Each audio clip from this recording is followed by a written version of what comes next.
big, they're actually buildings with the pump systems in them.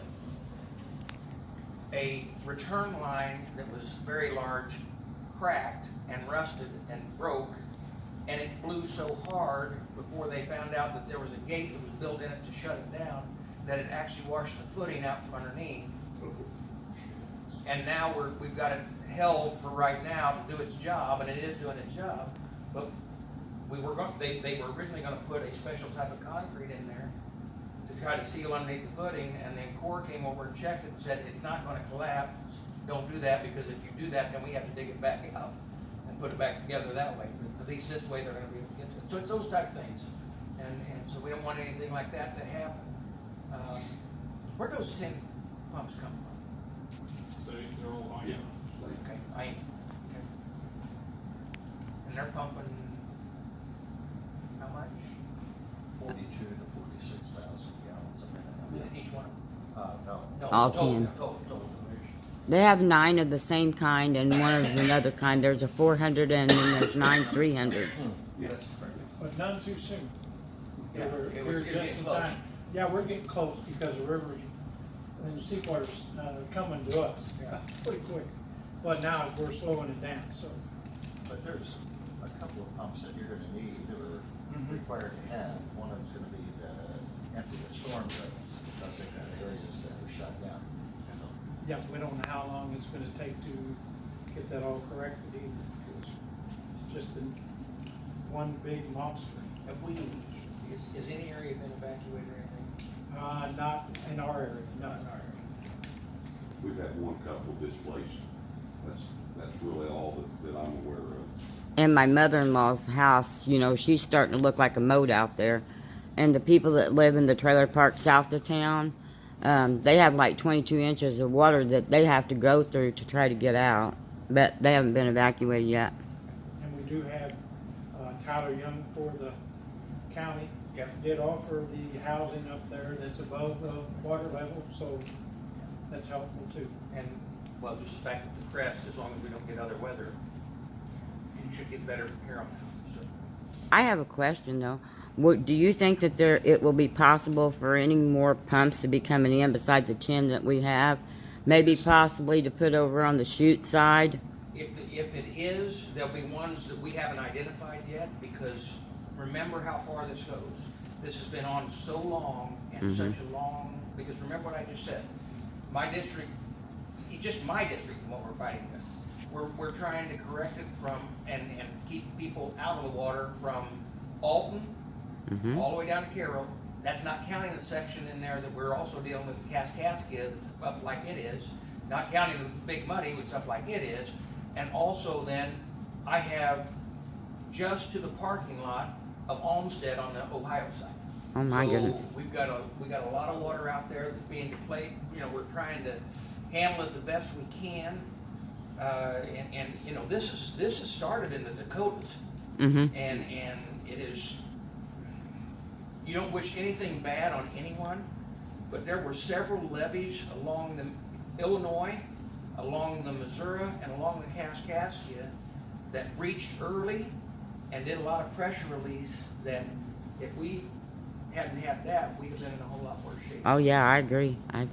When the one on the Illinois broke 3 weeks ago, it into a 24-hour period, it caused Alton to drop 8.5 inches. That's how much of a floodplain opened up.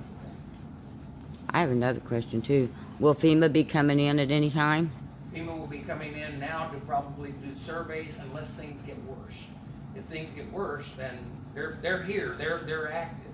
Okay, we've got in the north right now not only FEMA, but you also got the Corps. The Corps is taking, and are they touring all the levees down here as well? Yes. Yeah, Every day. every day. So we fight it.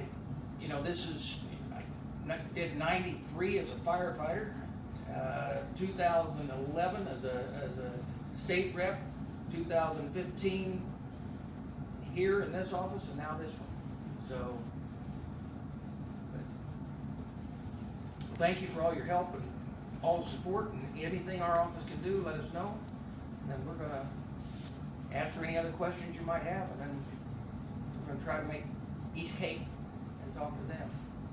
I have one more Mike's- question, then I'll All right. leave you alone. Because we're really concerned about this. You know, we all live south of Grand Tar. And, you know, like we've been inundated with water for several months. We wanted to know, like, in the future, and I know we can't talk about that, you know, or think too far ahead, of flood prevention and things that would help our area that would probably be financially more feasible than having the temporary pumps. We're kind of interested in maybe having a pumping station like they have up on the Illinois. Here's the difficulty with that. Until we get an infrastructure bill, and that would be pushed as part of the infrastructure plan, Mm-hmm. the existing WRDA bill that we pass every couple of years is really on maintenance on what we have existing at this time.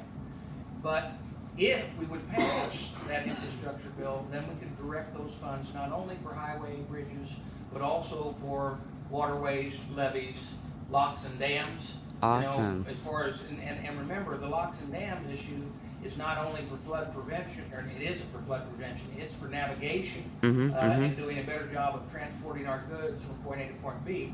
That being said, if we do that, it should generate more revenue to go ahead and make sure that that plan can remain in place. Mm-hmm. However, you've got to realize the cost whenever the president and the Democrat leader in the Senate and the Speaker of the House came out several weeks ago and said $2 trillion.